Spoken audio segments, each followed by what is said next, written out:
आठराखीन मालिकेच्या आजच्या भागामध्ये आपण पाहत आहोत की आरव आलोकला विचारतो की तुझ्या हाताला ही जखम कशी झाली आहे। त्यावेळेस आलोक सांगतो की जेव्हा ती भागू बिल्ली लपून बसली होती त्यावेळेस मी तिला वाचवायला गेलो आणि त्यामुळे मलाच ही जखम झाली। त्यावेळेस इकडं भागूबाई ही कोण आहे आणि त्यावेळेस इकडं आरव म्हणतो की मग तू तिच्याबद्दल विचार करायला हरकत नाही। त्यावेळेस इकडं भाग्यश्री ही आलोकांनी प्राजक्ताच्या लग्नाची स्वप्न बघत असते। ती म्हणत असते की तुला आलोक भेटला असेल ना, तू पाहिला आहेस का आणि तो कसा दिसतो आणि तुमच्या दोघांची जोडी ही खूप छान दिसेल। त्यावेळेस इकडे प्राजक्ता काहीच बोलत नाही आणि ती काल पार्टीत घडलेला व्हिडिओ भाग्यश्रीला आणून दाखवते। त्यावेळेस भाग्यश्री म्हणतो हा किती अग्रेसिव्ह आहे आणि किती रागीट आहे आणि हे सगळं कशामुळे झालं।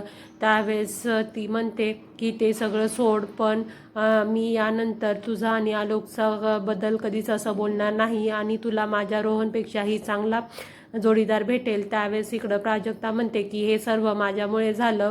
त्यावेळेस इकडं भाग्यश्री म्हणते की ते सर्व सोड, आता माझी या घरातली शेवटची रात्र आहे आणि आपण आता तो विषय बंद करूयात। त्यानंतर इकडं दोघीही बसतात। त्यानंतर आलोक हा आरवला म्हणत असतो जर टाळी वाजवली तरीही ती घाबरणारी मुलगी त्या गुंडांच्या ताब्यात कशी आली आणि तिनंच काहीतरी केलं असेल आणि तो सांगतो की तिनं माझं माउथ ऑर्गॅनही चोरलं होतं। त्यावेळेस इकडं आरव म्हणतो की ती आपल्या घरी आली होती। त्यावेळेस इकडं आलोक म्हणतो की पार्टीतही तिनेच माझ्या रूमचं दार ओपन केलं, त्यामुळेच हे सगळं घडलं। त्यावेळेस इकडं आरव म्हणतो की याचा अर्थ मी त्या मुलीला ओळखतो आणि ती आपल्या घरी आलेली आहे, त्यात तिचं नाव काय आहे असं आलोकला विचारतो। त्यावेळेस इकडं आलोक म्हणतो की मला तिचं नाव माहीत नाही, पण ती आपल्या घरात आली होती आणि त्यानंतर इकडं आलोक विचार करतो की हे सगळं काय आहे आणि त्यानंतर इकडं भाग्यश्री आणि प्राजक्ता हे दोघेही बोलत बसलेले असतात। त्यावेळेस भाग्यश्री म्हणते की याच्यानंतर असं आपण दोघी रात्री चोरून खाणं हे सगळं मी किती मिस करेल। त्यानंतर दादासोबत केलेली मजाक मस्करी मला याच्यानंतर कोणासोबत करेल आणि दररोज उठल्या उठल्या मला तुझं चेहरा पाहायची सवय आहे आणि आता त्यानंतर मी इथून गेल्यानंतर हे सगळं कसं होईल आणि मला हे घर सोडून जावं लागत आहे। खरंच का लग्न झाल्यानंतर मुलीचं घर हे बदलतं म्हणतात, तर ते बरोबर आहे का? त्यावेळेस प्राजक्ता म्हणते की तू एवढा विचार जास्त करू नको आणि आम्ही नसलो तरी काय झालं, तिथं रोहन असेलच ना, त्यावेळेस तुला रोहन खाऊ घालेल आणि त्यानंतर तू रोहनशीच मस्ती करशील असं प्राजक्ता भाग्यश्रीला सांगते आणि दोघीजण मजाक मस्ती करतात। त्यानंतर इकडं सकाळची वेळ होते। त्यावेळेस इकडं सुलोचना यांच्या इंडस्ट्रीमधील इन्व्हेस्टर सगळे पैसे काढून घेत असतात। त्यावेळेस इकडं श्रेयस येतो आणि सांगतो की सुलोचना आई आपल्याच कंपनीमधून सगळे इन्व्हेस्टर पैसे काढून घेत आहेत। त्यावेळेस इकडं सुलोचना म्हणतात की जे खरे असतील ते ठेवतील आणि इकडं तृप्ती श्रेयसला म्हणते की तू कशाला फोन उचलत आहेस आणि कशाला त्यांना कन्व्हिन्स करत आहेस, जे होत आहे ते पाहत बस। जर त्याने तसं केलं आहे तर 8 दिवसानंतर हे सर्व बिझनेस आपल्या हातात येईल आणि मोठ्या मुलांनी करायचं आणि छोट्या मुलानं ते सावरत बसायचं असं कुठं असतं।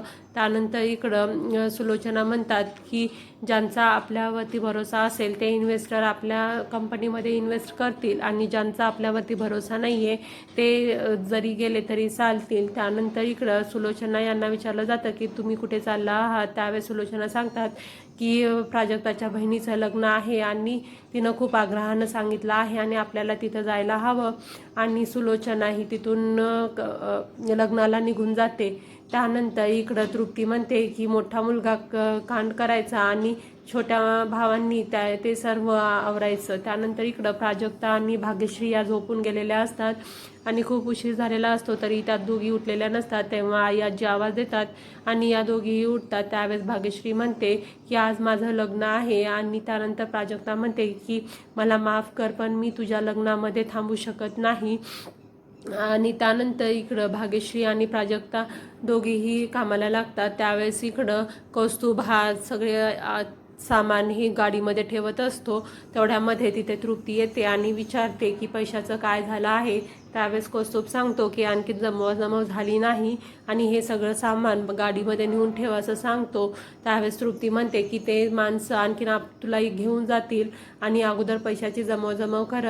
त्यानंतर इकडं भाग्यश्रीची आई ही भाग्यश्रीच्या विचारातच असते. तेव्हा आई आजी येतात आणि चारूला म्हणतात की काय झालं. त्यावेळेस इकडं चारू म्हणते की अगोदर तिचं लग्न होत नव्हतं म्हणून टेन्शन होतं आणि आज ती सासरी जाणार म्हणून भरून येत आहे. आता ही आपल्याच घरात खेळणारी ही भाग्यश्री एका अशीच निघून जाणार, त्यामुळं खूप दुःख होत आहे. त्यावेळेस इकडं आई आजी म्हणतात की मी समजू शकते, पण आणखीन ही लग्न झालेलं नाही आणि प्राजक्ता या घरामध्ये राहता कामा नये. त्यावेळेस इकडं चारू म्हणते की अगं आई, तसं काहीच होणार नाही आहे आणि ती या लग्नामध्ये थांबणार नाही, कारण की तिनं मला शब्द दिलेला आहे.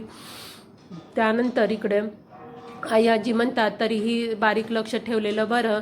आणि त्यानंतर इकडे प्राजक्ता तृप्ती म्हणते की तू असं का बोलत आहेस. त्यानंतर इकडं भाग्यश्री ही सगळे कपडे भरत असते. त्यावेळेस प्राजक्ता येते आणि म्हणते की नवरीबाईची पॅकिंग झाली का. त्यावेळेस भाग्यश्री म्हणते की मी सगळं आता हे घर सोडून जाणार, तुम्हा सगळ्यांना सोडून जाणार, मला खूप कसं तर वाटत आहे. त्यावेळेस प्राजक्ता म्हणते तू जास्त विचार करू नको आणि आज तुझा उपवास आहे आणि तुला उपवास सहन होत नाही हे मला माहीत आहे, त्यामुळे मी तुझ्यासाठी शाबूची खिचडी घेऊन आलेली आहे आणि तू गपचूप खाऊन घेशील आणि नाहीतर कोणीतरी येईल. त्यावेळेस इकडं भाग्यश्री म्हणते की येऊ दे ना, तू आहेस ना माझी पाठ राखीन, तू घेशील सांभाळून. त्यावेळेस प्राजक्ता म्हणते की हो मी घेईल सांभाळून.